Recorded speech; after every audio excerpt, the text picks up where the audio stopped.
विद्यार्थी मित्रांनो, BMS मराठी या यूट्यूब चॅनलवर आपलं सर्वांचं स्वागत आहे.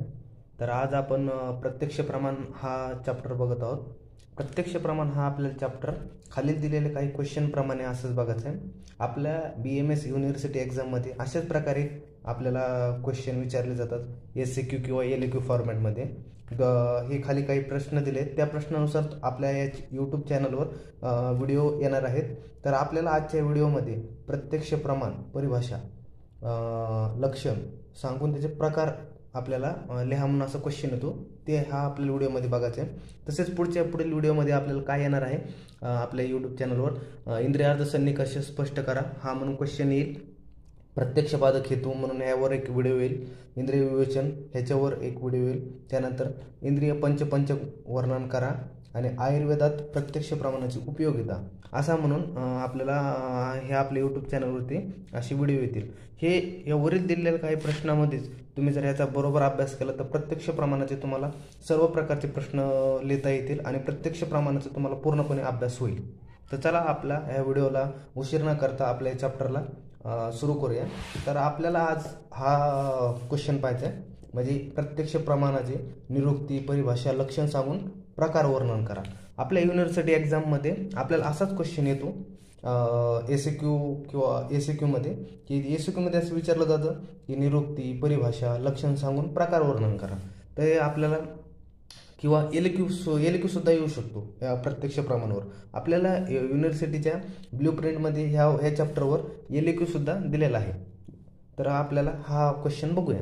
आता बघा, प्रत्यक्ष म्हणजे काय, हा शब्द कसा बनलेला आहे. प्रत्यक्ष म्हणजे प्रति प्लस अक्ष या दोन शब्दांचा मिळून प्रत्यक्ष हा शब्द बनलेला आहे. प्रत्यक्षमध्ये प्रत्यक्ष शब्दातील प्रति या शब्दाचा अर्थ होतो प्रथम व जवळ. प्रत्यक्ष या शब्दातील प्रति या शब्दाचा अर्थ होतो प्रथम व जवळ, तर असा होतो. तर अक्षय या शब्दाचा अर्थ होतो नेत्र, असा होतो. याचा प्रत्यक्ष शब्द कसा बनलेला आहे, प्रति प्लस अक्षय या शब्दाने बनलेला आहे. तर प्रतिचा अर्थ होतो प्रथम किंवा जवळ आणि अक्षचा अर्थ होतो नेत्र. तर आपण निरुक्ती बघूया.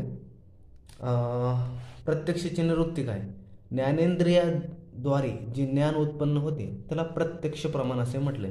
जे आपले ज्ञानेंद्रिय आहेत, ज्ञानेंद्रिय म्हणजे कोणते, पंचेंद्रिय, पंचेंद्रिय, पंचकर्मेंद्रिय आणि उभयतक मन, हे आपले ज्ञानेंद्रिय आहेत.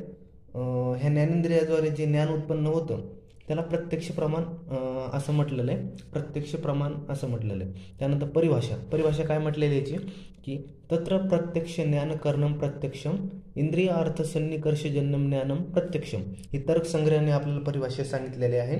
याचा अर्थ काय होतो, की इंद्रिय व त्यांचा अर्थ यांच्या सन्निकर्षाने जे ज्ञान उत्पन्न होते त्याला प्रत्यक्ष म्हणावे. आपले इंद्रिय, पंचेंद्रिय, त्यांचा अर्थ यांच्या सन्निकर्षाने जे ज्ञान उत्पन्न होतं त्याला प्रत्यक्ष म्हटलंय. म्हणजे कसं म्हटलंय, की समजा आपलं इंद्रिय कोणतं, आपण चक्षु इंद्रिय धरलाय. चक्षु इंद्रियाचा अर्थ काय, चक्षु इंद्रियाचा अर्थ काय, रूप. चक्षु इंद्रियाचा अर्थ काय, रूप आहे. जसं घ्राण इंद्रियाचा अर्थ काय, घ्राण म्हणजे नाकाचा घ्राणेंद्रियाचा अर्थ काय सांगितलेला, गंध सांगितलाय. इंद्रिय व त्यांचा अर्थ यांच्या सन्निकर्षाने जे ज्ञान उत्पन्न होतं त्याला काय म्हटलंय, प्रत्यक्ष प्रमाण म्हटलंय. त्यानंतर ह्याचे लक्षण काय सांगितलंय. आता प्रत्यक्ष प्रमाणाचं लक्षण काय सांगितलेलं आहे, की आत्म इंद्रिय मनोअर्थानाम सन्निकर्षात प्रवर्तते व्यक्ता तदात्वे या बुद्धी प्रत्यक्षमसा निरुच्यते. हे चरक सूत्रस्थानने आपल्याला हे लक्षण सांगितलेलं आहे. याचा अर्थ काय सांगितलाय, की बघूया. अर्थ काय सांगितलाय, आत्मा, इंद्रिय, मन व अर्थ, म्हणजे चार सांगितले. काय सांगितले, आत्मा, इंद्रिय, मन व अर्थ. आत्मा, इंद्रिय, मन व अर्थ यांच्या सन्निकर्षाने जे ज्ञान उत्पन्न होते त्याला प्रत्यक्ष प्रमाण म्हटलंय. म्हणजे चौघाच्या सन्निकर्षाने जे आपल्या ज्ञान उत्पन्न होतं, या चौघाचे, कोणाच्या, आत्मा, इंद्रिय, मन व अर्थ यांच्या सन्निकर्षाने जे ज्ञान उत्पन्न होतं त्याला काय म्हटलंय, प्रत्यक्ष प्रमाण म्हटलेलं आहे. म्हणजे कसं ज्ञानाचं, आता ज्ञान कसं होतं त्यांनी सांगितलंय, ज्ञानाचं आपलं ज्ञानग्रहण कसं होतं सांगितलंय, की प्रथम आत्म्याचा मनाशी, मनाचा इंद्रियाशी, आत्म्याचा मनाचा इंद्रियाशी, इंद्रियाचा विषयाशी संबंध देऊन तात्काळ विषयाचे ज्ञान होते. म्हणजे कसं सांगितलंय, की आत्मा असते, आत्म्याचा मनाशी काय होतो, आत्म्याचा मनाशी संबंध येतो, मनाचा इंद्रियाशी संबंध येतो आणि इंद्रियाचा त्याच्या विषयाशी संबंध येतो. अशा प्रकारे हे आपल्याला ज्ञान उत्पन्न होतं. म्हणजे ह्यांचा संबंध आत्म्याचा मनाशी संबंध येतो, मनाचा इंद्रियाशी संबंध येतो आणि इंद्रियाचा विषयाशी संबंध होऊन आपल्याला ज्ञानाची प्राप्ती होते. आपल्याला विषयाचं त्या विषयाचं ज्ञान प्राप्ती होते. आता आपल्याला बघायचे प्रत्यक्ष प्रमाणाचे प्रकार बघायचे. आता प्रत्यक्ष प्रमाणाच्या थोडक्यात अशा प्रकारे जर फ्लो चार्ट तुम्ही अगोदर पाहिला, प्रकार पाहताना अगोदर काय करायचं, कोणत्याही ह्याचा अगोदर फ्लो चार्ट पाहायचा की त्याचे फ्लो चार्ट कसं सांगितलं आहे आणि नंतर त्या पुढे जाताना मग त्याचा त्या एक एक प्रकाराचा अभ्यास करीत जायचा. अशा प्रकारे अगोदर तुम्ही जर फ्लो चार्ट किंवा ट्री टेबलमध्ये असं टेबलमध्ये फॉर्मलमध्ये जर पाहिलं तुम्ही अगोदर तर ते तुम्हाला सोपं जातं अभ्यास करायला. अगोदर बघू प्रत्यक्षाचे 2 प्रकार सांगितलेले. काय सांगितलेले? निर्विकल्प, सविकल्प. आता निर्विकल्पाचे काही खाली हे जे प्रकार नाही सांगितलेले आहे, सविकल्पाचे प्रकार सांगितले. सविकल्प 2 प्रकार पडतात मुख्यतः, लौकिक आणि अलौकिक. आता आपण सध्याच फक्त प्रकार बघतोय. आता इथून प्रकाराच्या आता पुढे आपण बघणार आहे की हे निर्विकल्प काय आहे, सविकल्प काय आहे. आता बघू सविकल्पचे 2 प्रकार पडले, लौकिक आणि अलौकिक. आता लौकिकचे पुन्हा 2 पडले, बाह्य आणि अभ्यंतर. बाह्य आणि अभ्यंतर. आता अलौकिकचे 3 प्रकार पडतात, सामान्य, योगज आणि ज्ञान. सामान्य, योगज आणि ज्ञान. आता योगजचे पुन्हा 2 पडलेत, युक्त आणि युज्जन. अशा प्रकारे आपल्याला प्रकार सांगितले. आता आपण बघूया की एक एक बघू ह्याच्यातलं नेमकं आहे काय, निर्विकल्प काय, सविकल्प काय, लौकिक काय, अलौकिक काय, बाह्य काय, अभ्यंतर काय. अशा प्रकारे आपण पुढे बघूया आता हे काय आहे त्यातलं. आता काय सांगितलंय, तर्कसंग्रहकारांनी प्रत्यक्ष प्रमाणाचे 2 प्रकार केले आहेत. आता तर्कसंग्रहाने प्रत्यक्ष प्रमाणाचे 2 प्रकार सांगितलेले आहेत. ह्यांनी 2 प्रकार केले तर्कसंग्रहाने, निर्विकल्प, सविकल्प. MCQ मध्ये असा पॉईंट येऊ शकतो आपल्या की प्रत्यक्ष प्रमाणाचे निर्विकल्प, सविकल्प कोणी 2 प्रकार केले, त्याचं काय असू शकतं उत्तर, तर्कसंग्रहकाने 2 प्रकार सांगितले. आता निर्विकल्प, सविकल्प मुख्य 2 प्रकार सांगितले तर्कसंग्रहाने. आता त्याचे बघायचे निर्विकल्प काय. आता नावातचे निर्विकल्प पदार्थामध्ये एक पाहायला गेलं तर जिथं ज्याचं नाव असत नावातच पूर्णपणे त्याचा अर्थ दडलेला असतो. जसं निर्विकल्प, निर म्हणजे नसणे, विकल्प म्हणजे विशेषण, म्हणजे विशेषण नाही आहे. म्हणजे असं काहीतरी सांगितलं याच्यात दिसतंय, जिथं विशेषणाचा उल्लेख नाही आहे, जिथं विशेषणाचा उल्लेख नाही म्हणजे निर्विकल्प सांगितलं. जिथं विशेषणाचा उल्लेख नाही म्हटलं की निर म्हणजे नसणं, विकल्प म्हणजे विशेषण, म्हणजे जिथं विशेषण नसणार आहे. थोडक्यात असा अर्थ असणार आहे. म्हणजे आता काय सांगितलं असं मी तुम्हाला एक उदाहरणानुसार याचं सांगतो की साधं सिंपल उदाहरण आहे की या उदाहरणात सांगतो की समजा तुम्ही एखाद्या गार्डनमध्ये बसलाय, एक मुलगा आहे समजा, म्हणजे समजा तुम्ही एक मुलगा आहे की तो गार्डनमध्ये बसलाय आणि गार्डनमध्ये बसल्यावर म्हणजे गार्डनमध्ये बसल्यानंतर तिथून एक मुलगी चालत येते. ॲज अ फनी जोक आहे, पण ह्यानुसार तुम्हाला ह्या जोक आहे, फनी जोक आहे, म्हणजे एक एक्झाम्पल, फनी एक्झाम्पल आहे. ह्याच्यावर तुम्हाला निर्विकल्प आणि सविकल्प लक्षात बसेल. काय हे एक्झाम्पल की एक मुलगा बसलेला गार्डनमध्ये आणि गार्डनमध्ये पुढून एक त्याला मुलगी येताना दिसली. त्याला ही मुलगी आहे आणि त्याला ती मुलगी येताना दिसली. आता त्या मुलाने त्या मुलीकडे पाहिलं. अगोदर त्या मुलाने मुलीकडे पाहिल्यावर त्याला काय दिसणार आहे, अगोदर प्रथम काय दिसणार आहे डोळ्याने पाहिलं की बाबा ही मुलगी आहे, ही मुलगी आहे. म्हणजे त्याला काय झालं, अगोदर त्या फक्त वस्तूचं ज्ञान झालं, मग केवळ त्याला कळलं ही मुलगी. पाहिल्या काय कळलं की ही मुलगी आहे. तसंच हे निर्विकल्प आहे. काय निर्विकल्प, ज्या ज्ञानात विशेषण इत्यादीचे ज्ञान न होता केवळ एक वस्तूचे ज्ञान होते त्याला निर्विकल्प असे म्हणतात. म्हणजे ज्या ज्ञानात विशेषण इत्यादीचे ज्ञान न होता केवळ वस्तूचे ज्ञान होते, म्हणजे विशेषणाचे ज्ञान न होता केवळ वस्तूचे ज्ञान होते. त्या मुलाने काय पाहिलं, ती गार्डनमध्ये मुलगी येते, मग ती मुलगी येते, त्याला नुसतं काय झालं, ते तिकडं मुलीकडे पाहिलं त्यांनी, तर त्याला काय ज्ञान झालं की मुलगी आहे म्हणून. त्याला फक्त त्या वस्तूचं ज्ञान झालं, त्याला विशेषणात ज्ञान नाही झालं, ती वस्तूचं ज्ञान झालं. ते म्हणजे निर्विकल्प ज्ञान. निर्विकल्प ही सविकल्पाची पहिली पायरी आहे. आता समजा एक घर आहे, त्या घराची एक पहिली पायरी असणं, ही काय असणं, निर्विकल्प. आणि ही कशी असते, सविकल्पाची पहिली पायरी आहे. निर्विकल्प ही सविकल्पाची पहिली पायरी आहे असं सांगितलंय. निर्विकल्प हे अतिइंद्रिय ज्ञान आहे. अतिइंद्रिय ज्ञान सांगितलंय. हे कसं आहे, अतिइंद्रिय ज्ञान सांगितलंय. प्रथम क्षणी जे ज्ञान होते ते विकल्परहित असते आणि हेच निर्विकल्प प्रत्यक्ष होय. म्हणजे काय सांगितलं, जे आपण प्रथम क्षणी जे ज्ञान झालं ते विकल्परहित होतं आणि तेच त्याला निर्विकल्प म्हटले.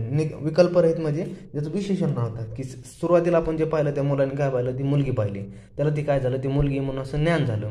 मग ज्ञान झालं म्हणजे ते कोणतं ज्ञान झालं, निर्विकल्प ज्ञान झालं. तेच जर मग मुलाने आणखी पाहिलं, ती मुलगी त्याला नंतर त्याला कळलं की ती मुलगी कशी आहे, सुंदर आहे. नंतर मग त्याला आणखी ज्ञान झालं की ती मुलगी कशी आहे, उंच आहे, छोटी आहे, जाड आहे, लुकडेली आहे, असं त्याला कळलं. त्याला जे ज्ञान झालं मग ते कोण झालं, विशेषणात ज्ञान झालं. त्या वस्तूचे ज्या ज्ञानात वस्तूचे नाव, स्वरूप, जाती, गुण, विशेषण इत्यादी जे ज्ञान झाले त्याला विशेषणात ज्ञान झालं. मग त्या मुली गोरी आहे, त्यानंतर ती कशी आहे, उंच आहे, बारीक आहे, त्याला ते असं जे ज्ञान झालं ते कोण झालं, सविकल्प ज्ञान झाले. हे एक्झाम्पल सांगतो, असं पेपरमध्ये नाही लिहायचं, पण हे एक्झाम्पलनुसार तुम्हाला निर्विकल्प आणि सविकल्प हे ध्यानात बसल. हे फक्त एक्झाम्पल, ह्या एक्झाम्पलवर तुम्हाला निर्विकल्प काय असतं, सविकल्प काय असतं याच्यावर ध्यानात बसेल. असं काही एक्झाम्पल लिहायचं नाही की ही मुलगी असं काय तसं लिहायचं नाही आहे. फक्त हे तुम्हाला एक सांगण्यासाठी असं आहे की निर्विकल्प काय असतं, जे फक्त एक वस्तूचं ज्ञान होतं, केवळ फक्त वस्तूचं ज्ञान होतं ते निर्विकल्प. आणि ज्यात फक्त विशेषणाचं, ज्या वस्तूमध्ये विशेषण, स्वरूप, जाती इत्यादीचं ज्ञान होतं ते सविकल्प ज्ञान झालं. हे झालं सविकल्प ज्ञान. सविकल्प पुन्हा दोन प्रकार सांगितले, काय सांगितले, लौकिक आणि अलौकिक. अलौकिक. आता लौकिक आणि अलौकिक बघूया आपण काय नेमकं. आता लौकिक, सविकल्पाचे पुन्हा दोन प्रकार सांगितले होते, लौकिक आणि अलौकिक. आता लौकिक पाहायचं आपल्याला. आपण काय पाहतोय, हे बघा, आपण काय पाहतोय, प्रत्यक्ष पाहिलं, निर्विकल्प पाहिलं, सविकल्प पाहिलं, लौकिक आणि अलौकिक दोन प्रकार पडले. आता आपण पाहतोय लौकिक काय. लौकिक पाहिजे. आता लौकिक पाहतो आपण, इंद्रियाचा साक्षात विषयाशी संबंध देऊन जे ज्ञान होतं त्याला लौकिक प्रत्यक्ष म्हटलंय. काय म्हटलंय की इंद्रियाचा साक्षात विषयाची संबंध येऊन जे ज्ञान होते त्याला लौकिक प्रत्यक्ष. अरे बाबा, पण इंद्रिय काय, आजवर आपल्याला प्रश्न पडला, इंद्रिय काय. इंद्रिय आपले पंचज्ञानेंद्रिय, पंच आपले कसे इंद्रिय, पंचज्ञानेंद्रिय, पंचेंद्रिय. जी इंद्रिय आहेत आपले पंचज्ञानेंद्रिय, ते जे असतात त्याला म्हटलंय आपण की त्यांचा साक्षात विषयाशी संबंध देऊन जे ज्ञान होतं त्याला लौकिक प्रत्यक्ष म्हटलंय. म्हणजे कसं, आपले जे डोळे, चक्षु आहे, त्यांना ज्यांनी जे रूप ग्रहण झालं त्यांच्या विषयाशी संबंध देऊन, त्यांचे चक्षुचा काय विषय असतो, जो अर्थ असतो तो असतो रूप. रूप ग्रहण करणं, रूप असणं, हे त्याचा विषय झाला. हा त्याच्याशी संबंध देऊन जे ज्ञान उत्पन्न झालं, एखाद्याने त्या मुलाने त्या मुलीकडे बघितलं, त्याला जे ज्ञान जे झालं, ज्याला ते प्रत्यक्ष जे ज्ञान झालं, मग त्याच्या इंद्रियाचा साक्षात विषयाशी संबंध देऊन जे ज्ञान झालं ते झालं लौकिक प्रत्यक्ष. मग तिथे इंद्रियाचा साक्षात विषयाशी संबंध आला, इंद्रियाचा त्याच्या विषयाशी साक्षात संबंध आला, म्हणून ते झालं लौकिक प्रत्यक्ष. हे झालं लौकिक प्रत्यक्ष. आता लौकिक प्रत्यक्षाचे पुन्हा दोन प्रकार पडले. कोणते पडले, हे लौकिक प्रत्यक्ष पुन्हा दोन, बाह्य आणि आभ्यंतर. आता बाह्य आणि आभ्यंतर पाहिजे आपल्याला. आता बाह्य लौकिक प्रत्यक्ष. आता बाह्य लौकिक प्रत्यक्षाचे पुन्हा 5 प्रकार सांगितलेले आहेत. बाह्य लौकिक प्रत्यक्षाचे पुन्हा, आता हे एक सिंपल सांगतो. बाह्य लौकिक प्रत्यक्ष म्हणजे फक्त आपले पंचज्ञानेंद्रिय असणार आहे. जे आपले पंचज्ञानेंद्रिय असते ना, आपले इंद्रिय असते, त्यांच्याद्वारे जे आपलं ज्ञान होतं ते बाह्य लौकिक प्रत्यक्षमध्ये येतं. आता कोणतं पहिले तर श्रोत्रज प्रत्यक्ष. नावातच श्रोत्र म्हणजे काय म्हटलं, जे ज्ञान श्रवणेंद्रियाद्वारे होते ते म्हणजे झालं श्रोत्रज प्रत्यक्ष. आता जे ज्ञान श्रवणेंद्रियाद्वारे होते ते श्रोत्रज प्रत्यक्ष. आता ह्याचं काय सांगितलं दुसरं, की शब्दत्व की शब्द अभावांचे प्रत्यक्ष ज्ञान होते. मग श्रोत्रज प्रत्यक्षामध्ये शब्दत्व, शब्द अभावांचे प्रत्यक्ष ज्ञान होते असं सांगितलंय. जे ज्ञान श्रवणेंद्रियाद्वारे होते ते श्रोत्रज प्रत्यक्ष. तसंच त्वक प्रत्यक्ष, तसंच काय सांगते, त्वक प्रत्यक्ष. जे ज्ञान स्पर्शनेंद्रियाद्वारे होते ते त्वक प्रत्यक्ष. थोडी टंग स्लिप होती माझी, पण समजून घ्या की काय सांगितलंय, जे ज्ञान स्पर्शनेंद्रियाद्वारे होते ते त्वक प्रत्यक्ष. आता ह्याच्यात काय सांगितलंय, त्वक म्हणजे काय असणार आहे, म्हणजे आपले स्पर्श असणार आहे. त्वक म्हणजे त्वचा. जे ज्ञान स्पर्शेंद्रियाद्वारे होते म्हणजे आपल्या स्किनद्वारे होते ते त्वक प्रत्यक्ष. आता काय सांगितले, उष्ण शीत मृदू इत्यादी गुणाचे जे ज्ञान झालं आपल्याला ते काय नव्हते, ते ज्ञान हे त्वक प्रत्यक्षद्वारे होते. आता चाक्षुष प्रत्यक्ष. जे चक्षु म्हणजे काय म्हटलंय, की डोळा म्हटलंय, की डोळा म्हणजे आपले नेत्र म्हटलंय. काय म्हटलं, जे ज्ञान चक्षुरेंद्रियाद्वारे होते ते चक्षुष प्रत्यक्ष. म्हणजे आपले चक्षु म्हणजे डोळ्याद्वारे होते ते चक्षु प्रत्यक्षमध्ये येते. आता ह्याचे काय सांगितले, विविध रूप आणि विविध वर्णाचे ज्ञान हे काय म्हणतं, चक्षु प्रत्यक्ष म्हणून होतं आपल्याला. आता पाहिजे आपल्याला रासन प्रत्यक्ष. आता रासन म्हणजे काय असं, रसन इंद्रिय म्हणजे कोणती आपली जीवा आली. रासन प्रत्यक्ष म्हणजे जीवा आली. जे ज्ञान रसन इंद्रियाद्वारे होते, त्याला जे ज्ञान रसन इंद्रियाद्वारे होते ते रसन प्रत्यक्ष. म्हणजे आपण एखाद्या काय खाल्ला, गुलाबजामुन खाल्ला बाबा, मग आपल्याला कळलं ते गोड गुलाबजामुन आहे, गोड गुलाबजामुन आहे. आणि मग आपण कळलं की आपल्या ह्याची चव गोड आहे, ह्याची चव गोड लागला, आपल्याला ते गोड लागते. ते कशामुळे होतं, आपलं रासन प्रत्यक्ष. म्हणजे हे आपल्याला कसं झालं, प्रत्यक्ष ज्ञान झालं. कशामुळे झालं, रसन इंद्रियाद्वारे प्रत्यक्ष ज्ञान झालं. ते यात काय सांगितलं, षड्रसांचे ज्ञान हे प्रत्यक्ष ज्ञान होते. मग षड्रसांचे कोणते, मधुर आम्ल लवण कटू तिक्त कषाय.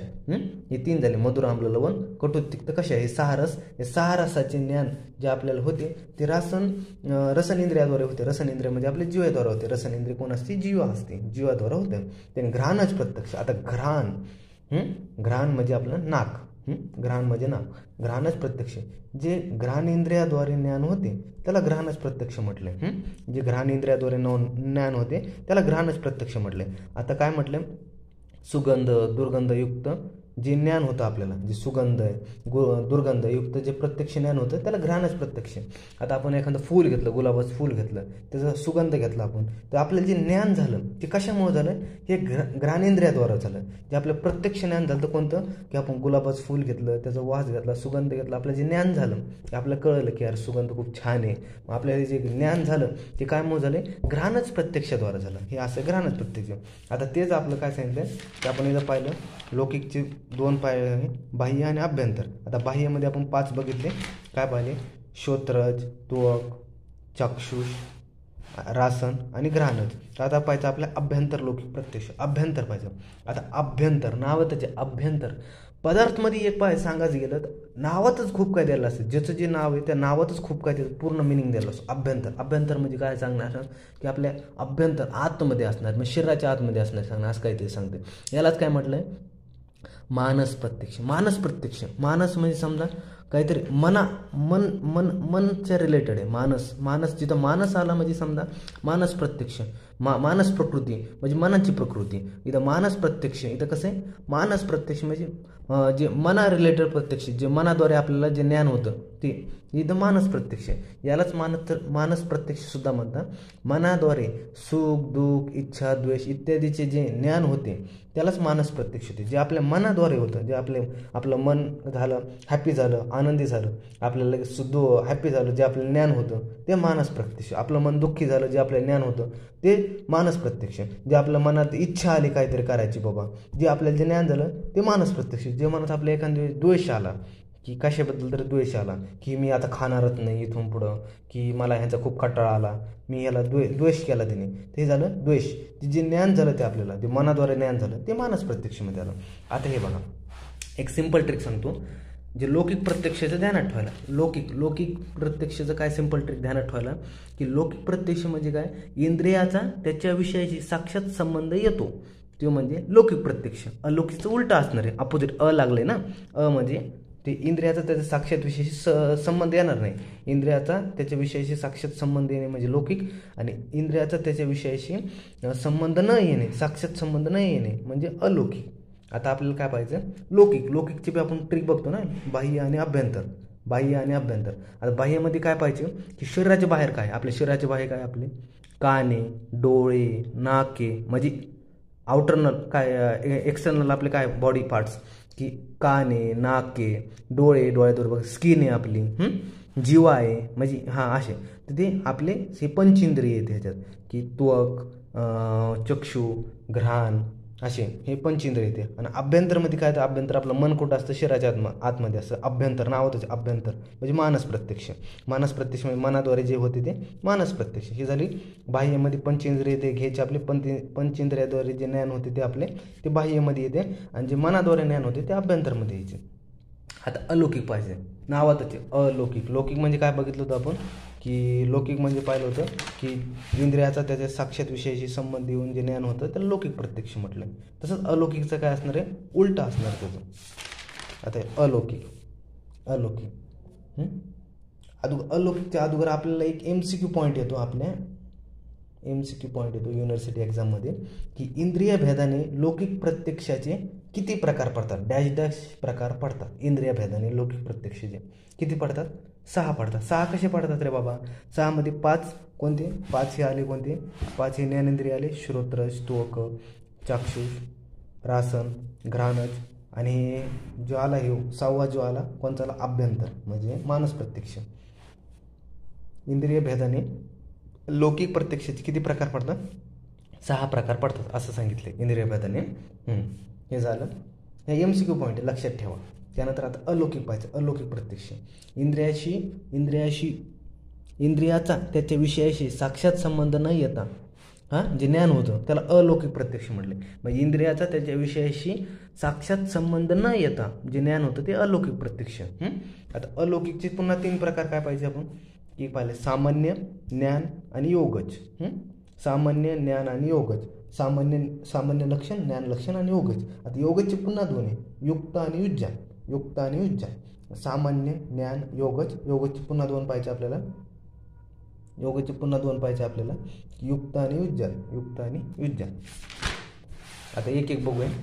सामान्य काय, सामान्य काय, सामान्य म्हणजे काय, यात वस्तूच्या सामान्य जातीचे ज्ञान होते. नावातच आहे ना सामान्य. मी तुम्हाला काय म्हटलं की पदार्थमध्ये एक काय की नावातच द्यायला असतं खूप काही, की नाव, त्याचं नाव सांगितलं, त्याचं नावा रिलेटेड खाली काहीतरी द्यायला असतं, म्हणजे ते नावातच खूप काही दडलेलं असतं. ते काय आहे बाबा, सामान्य लक्षण म्हणजे काय झालं, सामान्य जातीचे ज्ञान सांगते. यात वस्तूच्या सामान्य जातीचे ज्ञान होते म्हणजे सामान्य लक्षण. परंतु वस्तूचे प्रत्यक्ष सन्निकर्ष न होता सुद्धा ज्ञान होते. आता आपण लौकिकमध्ये काय म्हटलं होतं, लौकिकमध्ये इंद्रियाचा त्याच्या विषयाशी साक्षात संबंध येऊन जे ज्ञान होतं ते लौकिक होतं. अलौकिकमध्ये काय म्हटलं, इंद्रियाचा त्याच्या विषयाशी साक्षात संबंध न येता जे ज्ञान होतं ते अलौकिक सांगितलं होतं. अलौकिकचं आपण सामान्य पाहतोय ना, म्हणजे इंद्रियाचा त्याच्या विषयाशी संबंध नाही येणार, इथं सन्निकर्ष नाही होणार, संबंध नाही येणार. सन्निकर्ष म्हणजे संबंध, सन्निकर्ष म्हणजे संबंध, हा नित्य संबंध असतो फक्त. त्यानंतर तुम्हाला पुढच्या व्हिडिओ सांगण्यात येईल की नित्य संबंध काय आहे, कसा आहे. पण एक समजून घ्या की ध्यानात ठेवा, सामान्य लक्षणमध्ये काय होतं, सामान्य जातीत ज्ञान होते, परंतु वस्तूचा प्रत्यक्ष सन्निकर्ष न होता सुद्धा ज्ञान होतं. म्हणजे इथं इंद्रियाचा त्याच्या विषयाशी प्रत्यक्ष संबंध न येता सुद्धा ज्ञान होतं. आता उदाहरण बघूया. कसं म्हटलं की एक घट पाहिल्यावर, एक घट बघितला, त्या भूतकालीन, भविष्यकालीन आणि वर्तमानकालीन सर्व घटाचे ज्ञान होते. म्हणजे कसं म्हटलं की तुम्ही जर एका जागेवर गेले जिथं घट वगैरे बनवतात आणि तुम्ही एक घट बघितला, ते घट बघितल्यावर तुम्हाला काय झालं की तुम्हाला ज्ञान झालं की घट झाल्या, हा घट कसा भविष्यकाळात कसा असेल, भूतकाळात कसा असेल. म्हणजे तुम्हाला घटावरून घट बघितल्यावर तुम्हाला तिन्ही काळात त्याचं ज्ञान झालं की भविष्यकाळ बी झालं, वर्तमान काळ बी झालं आणि भूतकाळ बी झालं. मग तिन्ही काळात बी तुम्हाला ज्ञान झालं. मग हे झालं, मग तुम्ही ते कसं की तुम्हाला भूतकाळाच्या घाटासोबत तुमचं साक्षात सन्निकर्ष झाला का, मग तुमचं साक्षात तुमच्या इंद्रियाचं त्याच्यासोबत काय प्रत्यक्ष हे झालं का, विषयाशी हे झालं का, प्रत्यक्ष संबंध आला का, किंवा भविष्यकाळात तुम्ही घट बघितला का, पण तरी बी तुम्हाला त्याचं ज्ञान झालं. भविष्यकाळातले घट तुम्ही पाहिलं नाही ना, तरी बी तुम्हाला त्याचं ज्ञान झालं. म्हणजे ते काय झालं की इंद्रियाचा त्याच्या विषयाशी साक्षात सन्निकर्ष न होता, साक्षात संबंध न येता तरी सुद्धा तुम्हाला भविष्यकालीन घटाचं ज्ञान झालं. म्हणजे काय झालं, हे सामान्य लक्षण झालं, म्हणजे सामान्य जातीत ज्ञान झालं. आता ज्ञान लक्षण कसं आहे, ज्ञान यात वस्तूच्या विशिष्ट जातीत ज्ञान होते. हे बघा, विशिष्ट. सामान्यमध्ये सामान्य जातीत ज्ञान होतं, ज्ञान लक्षणमध्ये विशिष्ट जातीत ज्ञान होतं. आता विशिष्ट जातीत कसं ज्ञान होतं रे बाबा, हे आता बघू आपण. कोणत्याही वस्तूच्या इंद्रिय सन्निकर्ष न होता, त्याच्या गुणांचे ज्ञान होते. मग त्याच्या गुणाचे होते, म्हणजे इथं वस्तूचा इंद्रियाचा त्याचा सन्निकर्ष अलौकिक पाहतो ना, म्हणजे इंद्रियाचा त्याच्याविषयी सन्निकर्ष नाही होणार तरी पण ज्ञान होणार, म्हणजे अलौकिक असतं ना, तेच आपण खाली बघतो. अलौकिकचं टाईप बघतोय ना. म्हणजे ह्यात काय म्हटलंय की वस्तूचा कोणत्याही वस्तूचा इंद्रियाचा सन्निकर्ष न होता त्याच्या गुणाचं ज्ञान झालं, म्हणजे विशिष्ट जातीचं ज्ञान झालं. गुणाचं ज्ञान होते ना, म्हणजे विशिष्ट जातीचं ज्ञान होते असं सांगितलंय. आता कसं, याचं उदाहरण बघूया, मग तुम्हाला उदाहरण याचं क्लिअर होईल की काय म्हणायचं आहे नेमकं ह्यांना. की बर्फाला पाहून स्पर्श न करता त्याच्या शीतलतेचे ज्ञान होते. आता तुम्ही हिमालयात गेले कुठं, किंवा तुम्ही फ्रीजमधून बर्फ बाहेर काढला, आणि त्या बर्फमधून बाहेर काढून तुम्ही बाजूला ठेवला, आणि बर्फला बाजूला ठेवून तुम्ही नुसतं पाहिलं त्याला, बर्फला पाहिलं, त्या बर्फला बघितल्यावर तुम्हाला त्या स्पर्श न करता, नुसता बर्फ बघूनच त्या स्पर्श न करता बर्फला स्पर्श न करता त्याचे शीतलतेच ज्ञान झालं. तुम्हाला थंडीच ज्ञान झालं, किती थंड असेल बाबा नुसतं बघूनच. असं झालंय का की पाहिलंच असेल ना की तुम्ही पाहिलंय बाबा बर्फला पाहिलंय आणि त्याला हात न लावता तरी तुम्हाला कळलं ते थंड आहे. का कोणाला झालंय असं की बर्फला नुसतं बघितलं आणि त्याला कळलं का किती गरम बर्फ आहे. असं थोडं असतंय. बर्फला पाहून तुम्हाला बर्फ गारच असतो ना, बर्फ गार असतो. बर्फला बघून त्याला स्पर्श न करता त्याच्या तुम्हाला शीतलतेचं ज्ञान झालं.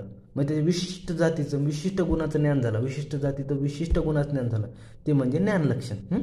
ते म्हणजे ज्ञानलक्षण. आता कळलं का की म्हणजे नेमकं म्हणायचं काय त्यांना की तुम्ही बर्फाला बघितल्यावर म्हणजे तुमच्या इंद्रियाचा म्हणजे कोणत्या स्पर्श इंद्रियाचा म्हणजे त्वचेचा बर्फाशी संबंध न येता तरी बी तुम्हाला त्याचं कळलं की थंड आहे बाबा, ही वस्तू थंड आहे. ते म्हणजे तुमच्या इंद्रियाचा त्याच्या विषयाशी साक्षात संबंध नाही येता तरी पण तुम्हाला कळलं, त्याचं ज्ञान झालं तुम्हाला. ते झालं ज्ञानलक्षण. अलौकिकमध्ये बी ज्ञानलक्षण म्हणजे विशिष्ट जातीचं ज्ञान तुम्हाला झालं. म्हणजे त्याच्या गुणाचं ज्ञान झालं, विशिष्ट जातीचं ज्ञान झालं म्हणजे ज्ञानलक्षण झालं. आता पाहिजे आपल्याला योगच प्रत्यक्ष. आता नावातच आहे योगच. योगच म्हणलं तुम्हाला लक्षात नाही. योग कोण करीत असतं? योगी पुरुष असतील. योगी पुरुष वगैरे जे योगच म्हणजे योगी पुरुष वगैरे, योगी पुरुष वगैरे ते योगच प्रत्यक्ष म्हणजे योगी पुरुष वगैरे. नावातच ना योगच म्हणजे योगी पुरुषाबद्दल काहीतरी मला सांगितलं. तेच आपल्याला खाली जायला आहे की योगी पुरुषांनाच योग अभ्यासाच्या आधारावर त्यांना प्रत्यक्ष ज्ञान होते. हे जे ज्ञान होतं की योगच प्रत्यक्ष ज्ञान योगी पुरुषांनाच योग अभ्यासाच्या आधारावर म्हणजे ते योग अभ्यास असतो त्या योग अभ्यासाच्या आधारावर जे प्रत्यक्ष ज्ञान होतं, जे योग अभ्यासाच्या आधारावर जे प्रत्यक्ष ज्ञान होतं त्याला योगच प्रत्यक्ष म्हटलंय. उदाहरण कसं भूत आणि भविष्याचे ज्ञान म्हणजे भूतकाळाचे आणि भविष्यकाळाचे ज्ञान हे कोणाला योगच म्हणजे योगींना होतं. जे योगी पुरुष असतात त्यांना योग अभ्यासाच्या आधारावर त्यांना हे प्रत्यक्ष भूतकाळाचे आणि भविष्यकाळात ज्ञान होतं. त्यांना भूतकाळ आणि भविष्यकाळात ज्ञान होतं त्याला योगच प्रत्यक्ष म्हटलंय. आता पाहिजे योगच प्रत्यक्षाचे पुन्हा दोन प्रकार पाहिले होते आपण, युक्त आणि युज्जान. आता युक्त बघूया युक्त काय. युक्त बघू युक्त काय. योगी पुरुषांनाच सर्व पदार्थाचे सदैव ज्ञान होत असते. जे योगी पुरुष असतात त्यांना योगी पुरुषांना सर्व पदार्थाचे सदैव ज्ञान होत असते. म्हणजे त्यांच्या सभोवताली जे सर्व पदार्थ आहे त्यांना सर्व पदार्थाचे ज्ञान होत असतात. ते कसं म्हटलंय म्हणजे त्यांचे युक्त जे मन असतं त्यांचे जे मन असतं योगी पुरुषात जे मन असतं त्याला युक्त मन म्हटलंय. ते युक्त मनाद्वारा आकाशापासून ते परमाणूपासून म्हणजे कुठं म्हटलं बघा, हे असतं आकाश. समजा आपलं हे आकाश आणि हे आपलं बारीक असतो ॲटम म्हणजे परमाणू ज्याचं विभाजन होत नाही हा परमाणू. म्हणजे कुठून म्हटले आकाशापासून म्हणजे बघा किती लार्ज आकाश म्हणजे ज्याला इन्फिनाईट आहे, ज्याला कधी एंड नाही आहे आकाशला. आकाश असं एवढा मोठा आकाश आहे. आकाश म्हणजे आकाशापासून परमाणूपर्यंत म्हणजे एवढ्या मोठ्यापासून खूप मोठ्यापासून ते एकदम सूक्ष्मातल्या सूक्ष्मापर्यंत सर्व पदार्थाचे ज्ञान म्हणजे त्यांच्या योगी पुरुषांना त्यांच्या युक्त मनाद्वारे हे होतं. म्हणजे आकाशापासून ते परमाणूपर्यंत हे युक्त मनाद्वारे त्यांना ज्ञान होतं योगी पुरुषांना. त्यात युक्त म्हटलंय. आता पाहिजे युज्जान म्हणजे काय म्हटलंय. युज्जानाला ध्यानाच्या साह्यतेने पदार्थाचे ज्ञान होते. युज्जानाला ध्यानाच्या साह्यतेने पदार्थाचे ज्ञान येते. आता युज्जानाला कसं ध्यानाच्या साह्यतेने ध्यान समाधी म्हणजे ध्यान असणं, ध्यान करायला जे बसतं हे जे अष्टांग योग आहे. अष्टांग योगमध्ये तुम्ही पाहिलं असं यम नियम आसन प्राणायाम त्यातलं जे ध्यान असतं ध्यानाला बसणं तुम्ही पाहिलं असं योगी पुरुष ध्यानाला बसतात. ध्यानाला बसल्या त्यांना सर्व पदार्थात ज्ञान होतं. ध्यान करतात चिंतन करतात. मग ध्यान करतात चिंतन करतात त्यांना सर्व पदार्थात ज्ञान होतं. यालाच काय म्हटलंय मग चिंतापरक म्हणतात. ह्याला चिंतापरक म्हणतात म्हणजे चिंता करतात म्हणजे ते चिंतन वगैरे करतात असं. तेच काय म्हटलंय युज्जनाला ध्यानाच्या साह्यतेने सर्व पदार्थात ज्ञान होते. याला चिंतापरक म्हणतात. यालाच काय म्हटलंय चिंतापरक म्हटलंय. आता चिंतापरक म्हटलं काय म्हटलंय योग्याला चिंतनानंतर समाधीद्वारा कोणत्याही वस्तूचे विशेष ज्ञान होते. आता जे योगी पुरुष होते पहिल्यांदा जे योगी असते जे योगी पुरुष होते ते काय करायचे चिंतनानंतर ते समाधी घ्यायचे म्हणजे समाधी घ्यायची ते आणि त्यांनी समाधीद्वारा त्यांना काय होतं सर्व पदार्थाचे विशेष ज्ञान व्हायचे. आता आपण पहिले जुने हे पाहायचो, योगी पुरुष वगैरे ते हिमालयाच्या पायथ्याशी जायचे आणि हिमालयात वगैरे जायचे आणि हिमालयात गेल्यानंतर मग ते समाधी करायचे, चिंतन करायचे आणि मग त्यांनी काय करायचे, पृथ्वीच्या बाहेरच्या सुद्धा वस्तूचे त्यांनी काय करायचे, ज्ञान करायचे की पृथ्वीच्या बाहेर काय असेल बाबा, की पृथ्वीच्या बाहेर. मग त्यांनी चिंतनाद्वारे एवढा त्यांनी अभ्यास केला होता की त्यांना चिंतनाद्वारे की त्यांना सर्व काही पदार्थाचं ज्ञान होत असायचं. मग त्यांची समाधीने एवढी काय होतं, समाधीद्वारे त्यांना सर्व पदार्थ विशेष ज्ञान व्हायचं की काय असेल बाबा, कोणती गोष्ट कसे असेल. म्हणजे आपल्या आयुर्वेदमध्ये असं सांगितलंय की आपले जे आचार्य मुनी होते पहिले एवढे हुशार होते, एवढे हुशार होते की ती समाधीच्या ह्याच्यावर म्हणजे चिंतनाच्या बळावर खूप अभ्यास व्हायचे, म्हणजे मेडिटेशन वगैरे खूप करायचे आणि त्यांना खूप प्रकाराचे आपल्यापेक्षा कितीतरी इन्फिनाईट, आजच्या काळापेक्षा इन्फिनाईट कितीतरी ज्ञान होतं त्यांना त्या काळात. आणि त्यांचा आपण आज अभ्यास करतोय, म्हणजे बघा ते किती महान असतील त्या काळात. अशा प्रकारे आपण हा आजचं हे पाहिलं आहे, प्रत्यक्ष हा क्वेश्चन बघितला, प्रत्यक्ष प्रमाण, त्याची निरुक्ती, परिभाषा, लक्षण आणि प्रकार याचे पाहिले.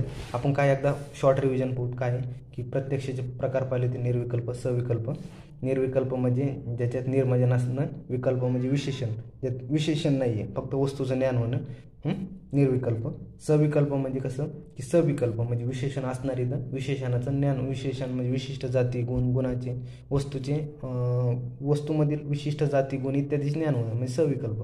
आता लौकिक आणि अलौकिक बी पाहिलं आपण की लौकिक म्हणजे कसं इंद्रियाचा त्याच्या विषयाशी साक्षात संबंध येणं म्हणजे लौकिक, इंद्रियाचा त्याच्या विषयाशी साक्षात संबंध नाही येणं म्हणजे अलौकिक.